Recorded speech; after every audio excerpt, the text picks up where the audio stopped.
Olá, queridos alunos, sejam todos bem-vindos. Vamos dar continuidade à nossa terceira aula, Escatologia, uma jornada de descoberta. Hoje, nós vamos adentrar em alguns pontos. Possivelmente a nossa aula fique um pouco mais longa, mas faz parte, não é isso? Então, vamos hoje adentrar num assunto, né, que eu falei um pouco na última aula, que é autor, data, e aí nós vamos saber quais são as visões, qual foi o período. Lembra que eu falei?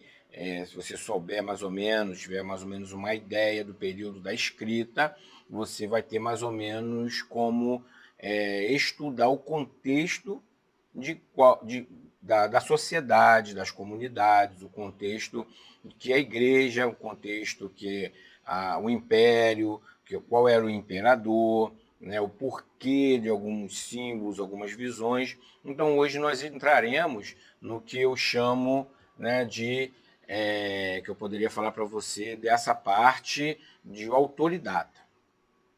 Ah, professor, está demorando muito para entrar nos pontos, eu estou ansioso, eu quero entrar, você já deve ter até lido toda a apostila, mas fique tranquilo, vamos passo a passo, vamos caminhar, porque assim você vai construir a sua escada.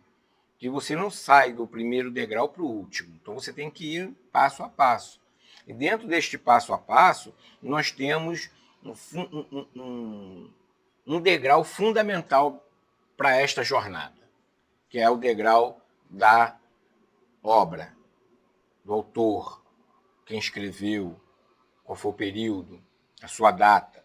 Então, tradicionalmente, como você está vendo aí, tradicionalmente, o autor do livro de Apocalipse é atribuído ao apóstolo João, ok?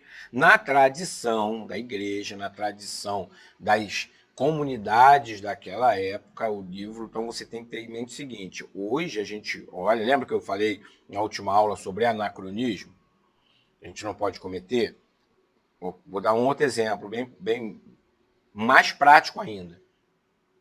Quando a gente fala de escrituras sagradas, a gente já lembra, já vem logo o quê? A Bíblia Sagrada. A gente já tem logo em mente, a gente já sabe o que a gente está falando. Mas no primeiro século, no segundo, no terceiro, o que existiam eram, vamos chamar assim, uma lista. Eram que se chama códex ou códice, né? Vai depender se você quiser falar em latim. Códice é o que? Era uma lista onde tinham alguns nomes de alguns autores, de alguns livros que era passado, distribuído pelas igrejas. Então, os presbíteros, os bispos, né? O apóstolo, os pais da igreja inicial, de primeiro, segundo, terceiro século, tinham essa lista que circulava em todas as igrejas, e dentro desta lista tinha alguns livros, algumas cartas que eram comum a todos, ok? Fazia parte da liturgia como um todo. E dentro dessa lista haviam vários escritos, vários. Barnabé, Apocalipse de Pedro, tinha de Daqueu, o pastor de Hermas. Então, eram inúmeros escritos. E conforme as comunidades iam fazendo seus códices, e depois foi as comunidades, pela mão do Espírito, assim eu creio, que foi fazendo que essa reunião até chegar a uma conclusão, onde toda a cristandade, ela universalidade, o termo católicos quer dizer isso, católico universal, ela chega a um concílio, chega a um, né? Não se deixe levar pelas falácias daqueles que foi o concílio de Nicéia que colocou a igreja oficial, que promoveu isso, não foi, ok? Quando chega nos concílios da antiguidade, lá, Nicéia, Éfeso, Constantinopla, tudo isso já estava praticamente formulado, ok? Então, quando chega no final do primeiro século, nós temos, dentro destas listas, o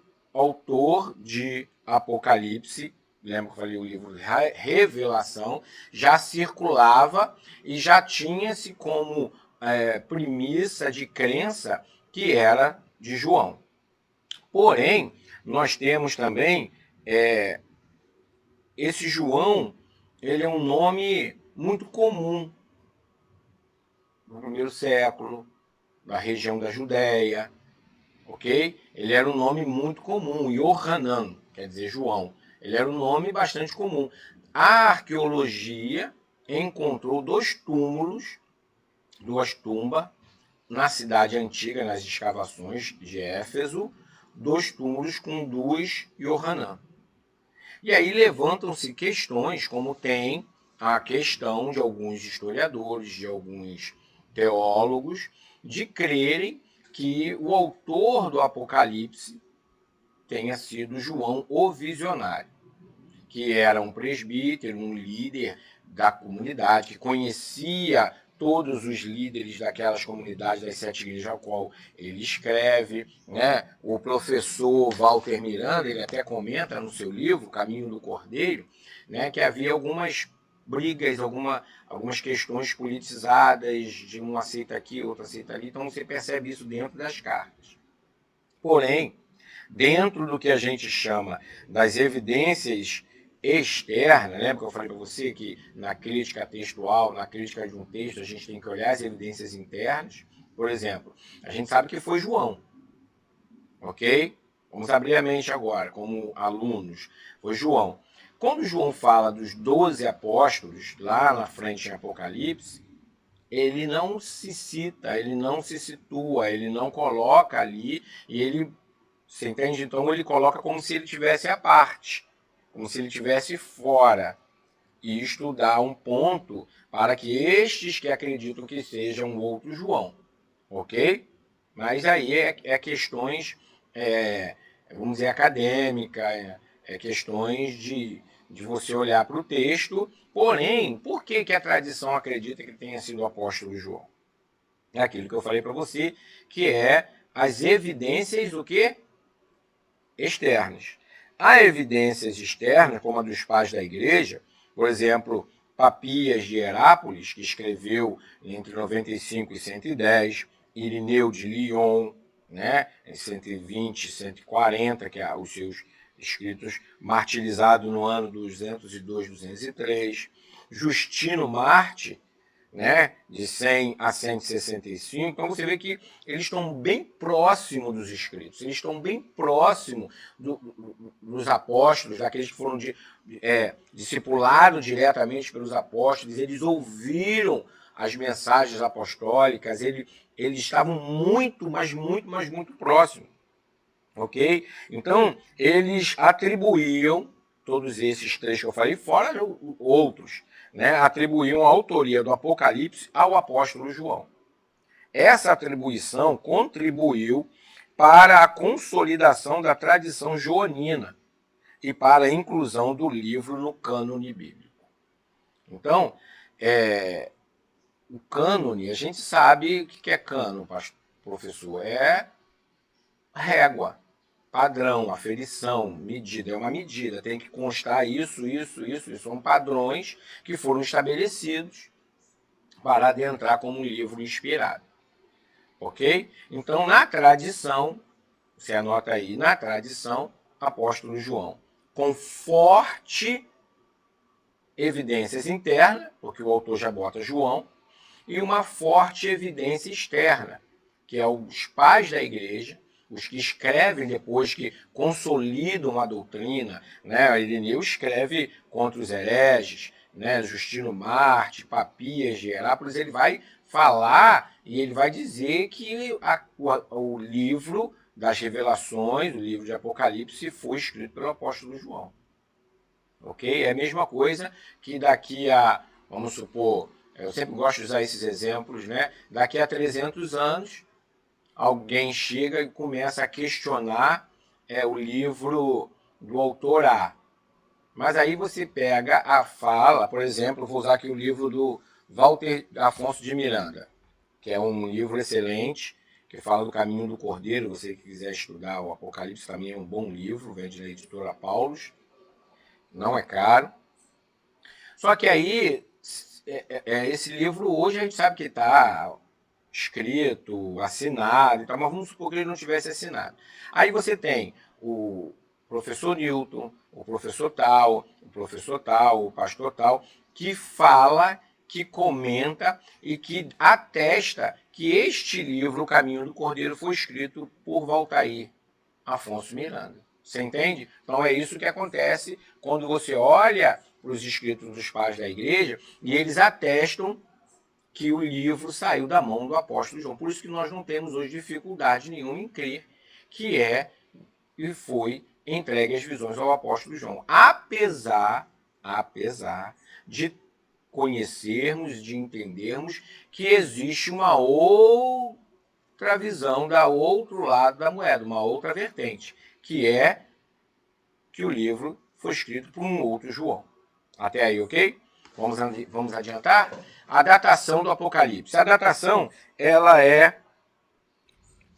vamos dizer assim, a data que você colocar na mão de João vai determinar a influência significativa do contexto histórico, das perseguições, da destruição do templo. Se você colocar na mão da data escrita no período de Nero, você vai colocar de uma forma que João ainda não tinha visto a destruição do templo.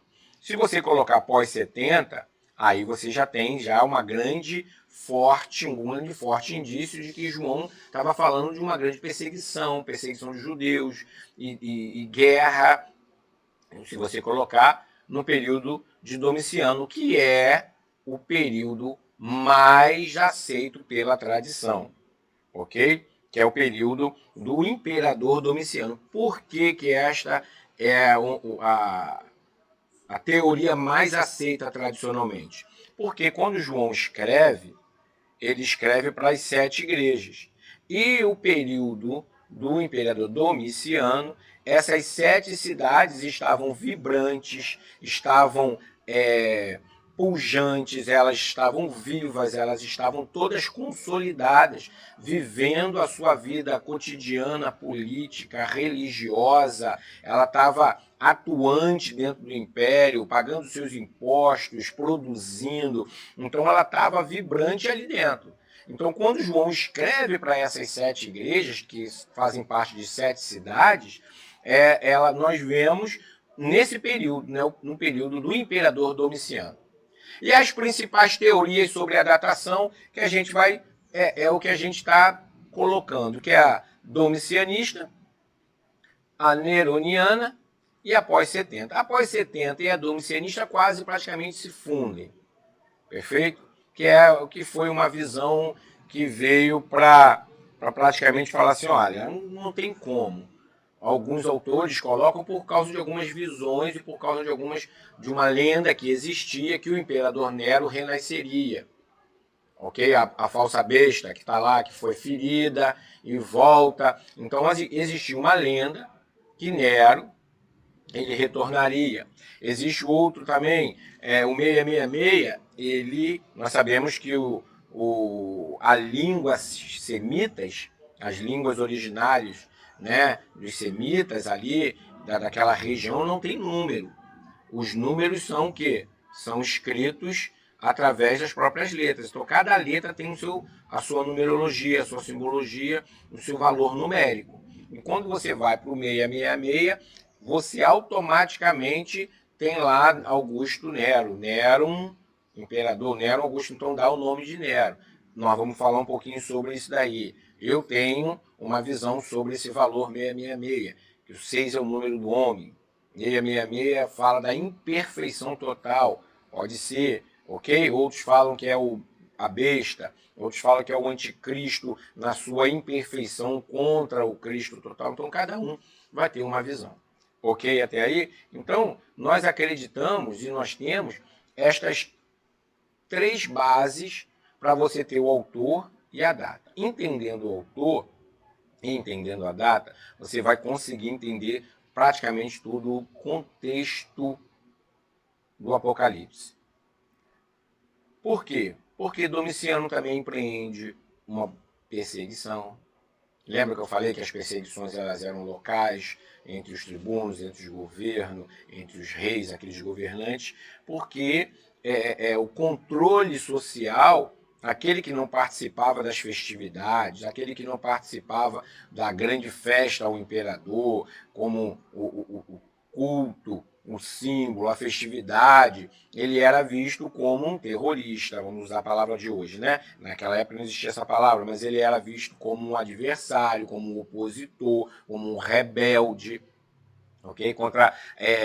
Muitos chegavam a falar que a colheita, as vendas, a cidade teve terremoto por causa dos cristãos que não estavam fazendo holocausto, acendendo incenso ou cultuando os deuses que pertenciam àquelas comunidades. E aí vinham as perseguições. Ok? Então, quando você entende esse contexto, quando você entende esta autoria, você já olha diferente para o livro de Apocalipse. E olhando diferente para o livro de Apocalipse, o que nós encontramos? Nós encontramos uma estrutura e a linguagem. A estrutura ela é feita de que forma? Ela tem uma introdução no seu capítulo 1, ela tem as cartas às 7 igrejas. Então, a introdução e as cartas elas estão praticamente interligadas, ok? Depois nós temos as visões de futuro, que vai trazer, é o escopo praticamente quase todo do livro. E nós temos a conclusão no capítulo 21 e 22, que é novos céus e nova terra. Então você entende que a introdução, João faz questão de introduzir de uma forma que não deixa dúvidas nenhuma da gloriosa, da majestade, da supremacia de Cristo. Então, você vê que essa introdução é de quem tem autoridade, ele vai dar ali detalhes do que ele está vendo. Lembra que eu falei que livro da revelação, a escatologia, disciplina, doutrina, estudo das últimas coisas, o que é uma linguagem, apocalíptica, ela tem que ter o quê? Lembra? Ela tem que ter visão, ela tem que ter revelação, ela tem que ser mediada por um anjo, tem que ter previsões do futuro, ela tem que falar sobre profecias do Antigo Testamento. Então, tudo isto faz com que o livro ele venha fazer uma estrutura. E você, quando lê e estuda ele baseado dentro dessa estrutura, capítulo 1 é uma introdução junto com as cartas. Ele está me introduzindo no livro. Está me dando quem recebe, quem transmite, a visão daquele que transmite, daquele que dá, para quem foi enviado o livro de Apocalipse. O livro de Apocalipse não foi enviado para o mundo, detalhe. O livro de Apocalipse não foi enviado para os não discípulos, para os não crentes, para os não convertidos. Por isso que não adianta, às vezes, você anunciar ou pregar o livro de Apocalipse para quem não é crente. Porque ele foi enviado especificamente para a igreja. Ele foi enviado à igreja, envia à igreja, escreve às igrejas.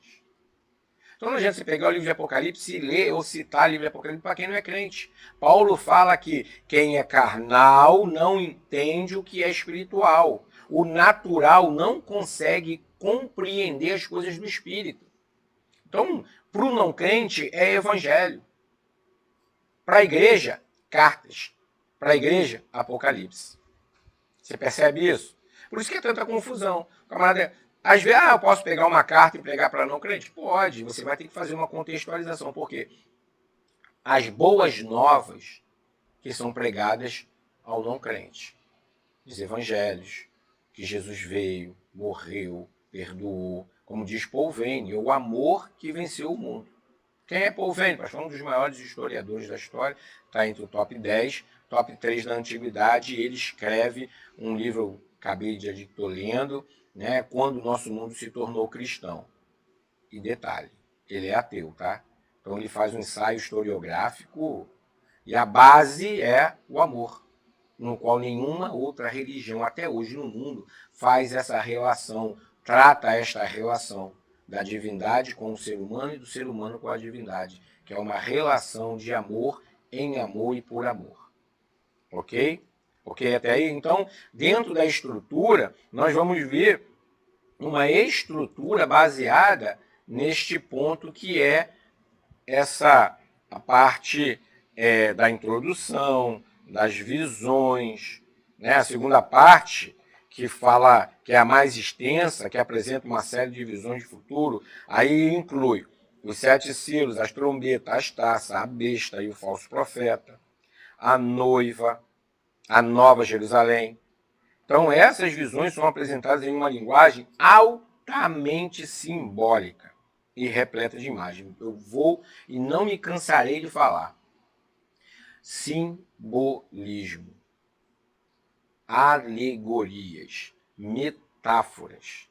Você não pode trazer isto para a literalidade. Se trouxer isso para literar, está escrito porque está escrito. Se você fizer e cometer esse erro, é por isso que a gente vê. Nós vemos tanta. Chega a travar. Nós vemos tanta heresia, tanta bestialidade. Me desculpe a expressão. Tantas pessoas falando, sabe? Por isso que é melhor fazer como eu falei lá naquelas outras aulas, lembra? Na primeira, na segunda, agora não me recordo, que quando vão pregar sobre Apocalipse só falam do capítulo 2 e capítulo 3, que são os selos. É melhor. Não vai pregar, ficou com dificuldade dos símbolos, da simbologia, da metáfora, da analogia, da alegoria, é melhor não falar.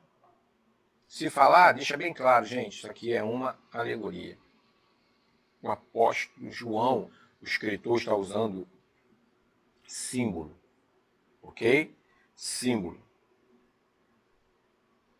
E aí a gente vai entender, quando chega na conclusão, a gente vê algo interessantíssimo. Capítulo 1 de Gênesis e capítulo 2, você não vê menção de pecado, de erro, de falha, de desobediência ou de rebeldia. O último capítulo da Bíblia também não tem menção de desobediência, de pecado, de falha, de rebeldia. O início começa bem e o fim também termina bem. Nosso Deus, ele é maravilhoso, irmão. Nosso Deus, ele é maravilhoso. Então, não tem como. Dentro dessa estrutura, você entendendo isso, você começa a entender e estudar melhor o livro de Apocalipse. Ok? Então, nós temos o quê? Nós temos as interpretações. Quais são as interpretações do livro?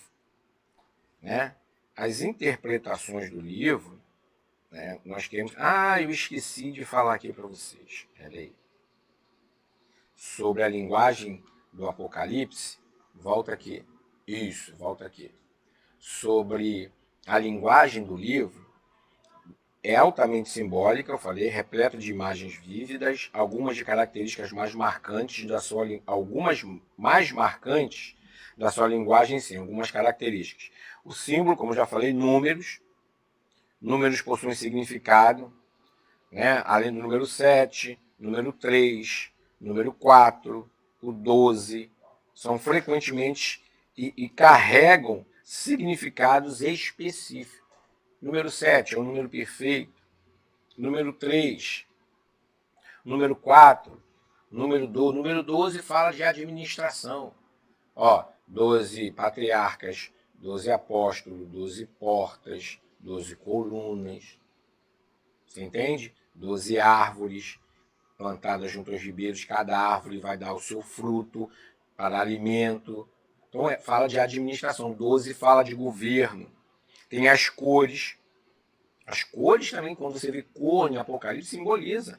Tem o seu símbolo, tem o seu significado. O branco simboliza a pureza, o vermelho, o sangue, a redenção, o martírio, o azul, a presença de Deus, divindade, o verde, tempo comum da graça e esperança, o amarelo, a glória, a realeza, a divindade. O preto a gente não precisa nem falar, né? Que é da morte, né? a linguagem com criaturas sobrenaturais. Está repleto de criaturas sobrenaturais, como dragões, bestas e anjos, e representam forças cósmicas e conflito.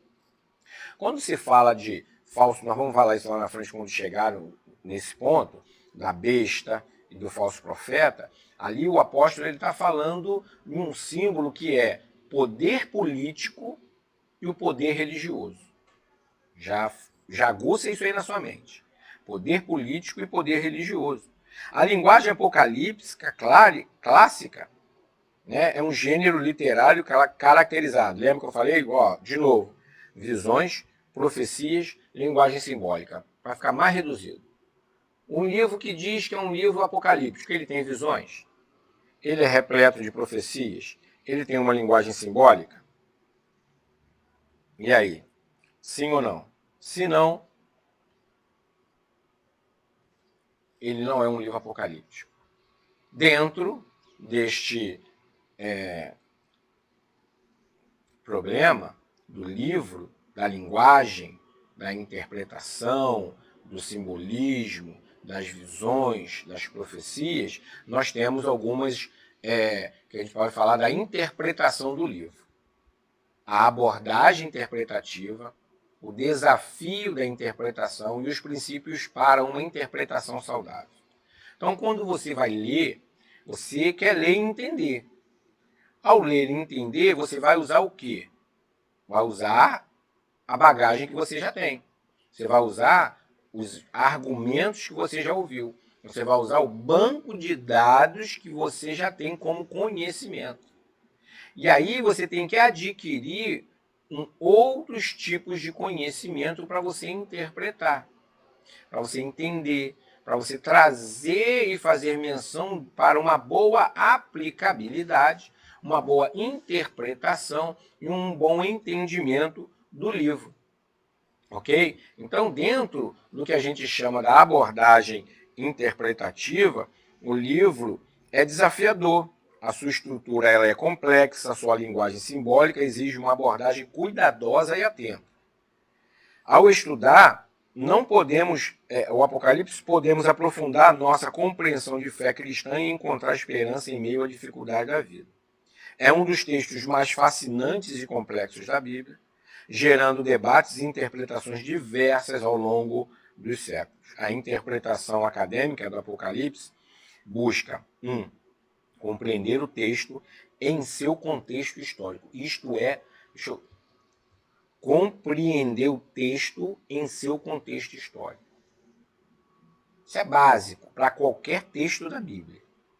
Se lê o texto da Bíblia, entende o contexto histórico, aí você traz, contextualizando e fazendo a aplicação para hoje.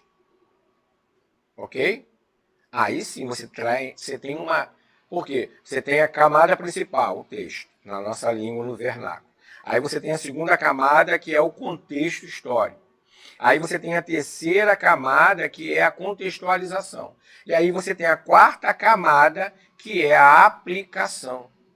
Como eu aplico o princípio, como eu aplico os valores e como eu aplico o que está sendo escrito. Por isso que pregar uma mensagem expositiva, uma mensagem textual, ela vai nesse mesmo caminho, mas ela para em determinado momento. A melhor mensagem ela é expositiva. Por quê? Porque você entende primeiro a regra da hermenêutica. Entender e interpretar na língua vernacular ao qual está sendo lido. Qual é o nosso vernáculo? Língua portuguesa.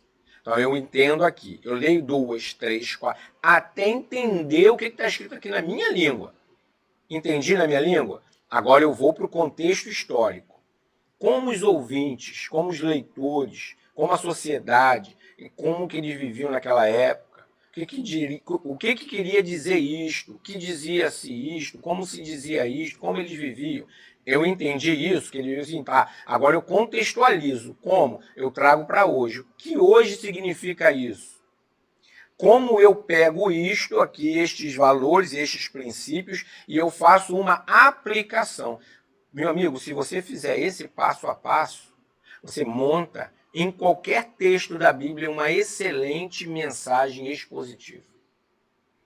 Domínio do texto, domínio do contexto, fazendo uma boa contextualização e aí fazendo uma aplicação. O grande problema é pegar o domínio do texto, aí pega ali o que está no contexto e já solta, e já pula direto para a aplicação. E muitas vezes aplicando sem fazer esse filtro, essa contextualização.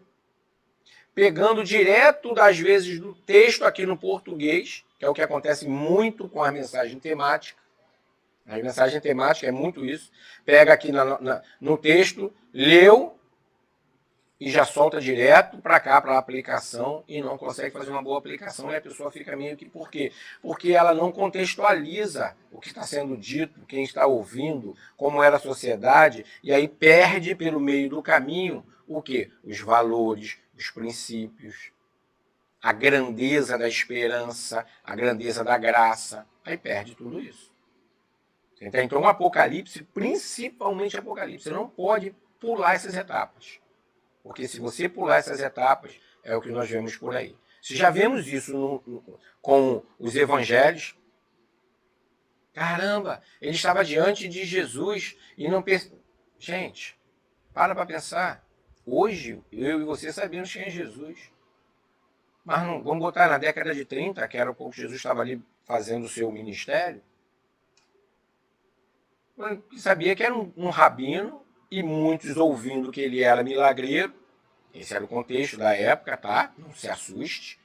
Ele era um milagreiro que curava, que expulsava demônio, que falava, que se opunha ao Império Romano, que se opunha aos fariseus, aos religiosos, e o povo sofrendo, o povo sendo opresso, o povo sendo humilhado, multiplicando pães. Opa, além de ser milagreiro, ele dá comida. Ele dá pão, ele dá peixe, ele cura, ele expulsa demônio. Isso era uma realidade do povo da época, pouca, mas que tinham ouvido nos seus ritos religiosos dentro da sinagoga o que Eliseu, o que Elias, o que Isaías, o que Abacuque, o que o Joel, o que os outros profetas como Ezequiel, o proverbista falam, como Davi viveu, como os outros profetas viveram, como Deus fazia milagres através da mão dos profetas. O profeta orava e a coisa acontecia. Então eles estavam envoltos a esse poder, eles era uma cultura que vivia isso, então para eles olharem para um rabino pregando a palavra com autoridade, lembra lá do final de Mateus, capítulo 7, lá no final, e ele pregava como quem tem autoridade, terminando o discurso. Você percebe? Eles não tinham essa noção que nós temos hoje, quando se fala de Jesus.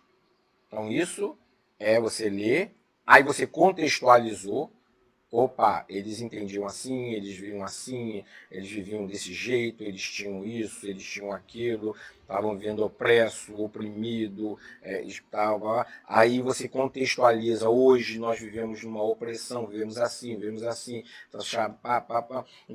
o que Jesus falou aqui nesse contexto? Falou isso, e eu, como é que eu faço isso aqui? Isso eu posso transportar para isso, então como é que eu aplico que eles aplicaram aqui dentro do contexto deles? Eu estou contextualizando para a minha época, para a minha era, para o meu tempo, para a minha cultura. O valor, o princípio que é o básico. Isso. Aí eu venho e aplico. Apocalipse tem que ser feito assim. Se você não fizer, vai desandar. Acabou de receber uma aula sobre pregação expositiva, hein, que não estava nem no contexto, hein? Amém? Então vamos continuar. Nas abordagens interpretativas, nós temos 4 tipos de abordagem, ok? 4 tipos de abordagens interpretativas. Quais são, pastor?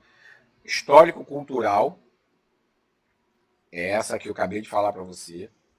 A abordagem busca contextualizar o mundo do livro, o livro no mundo romano do primeiro século, considerando as perseguições aos cristãos e a expectativa messiânica dos judeus.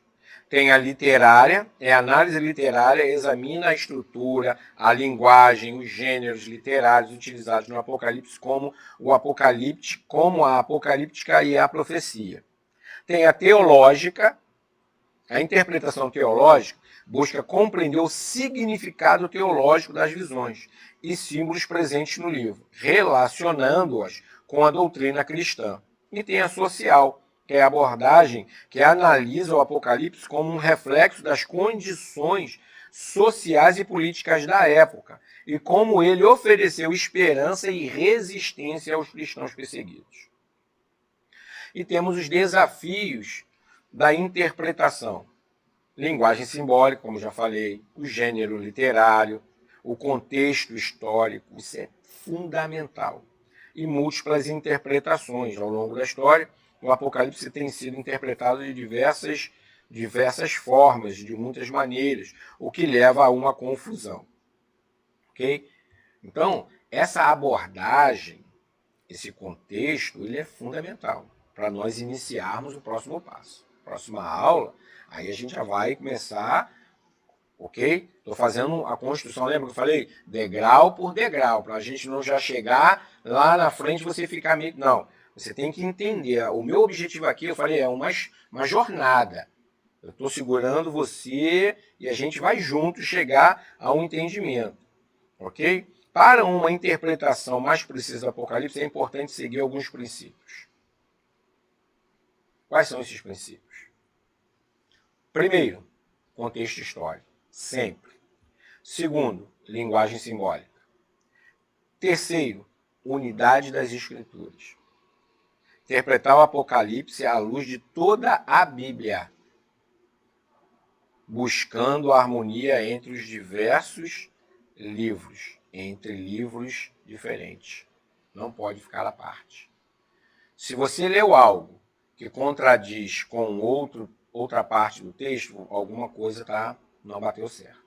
E com certeza é a minha interpretação. Ok? Que o Espírito Santo não vai te dar uma revelação diferente daquilo que ele já deu e que já está escrito dentro dos cânones. Ah, mas eu ouvi isso, eu disse isso. Não. Deus me revelou assim, assim, assim. Também não.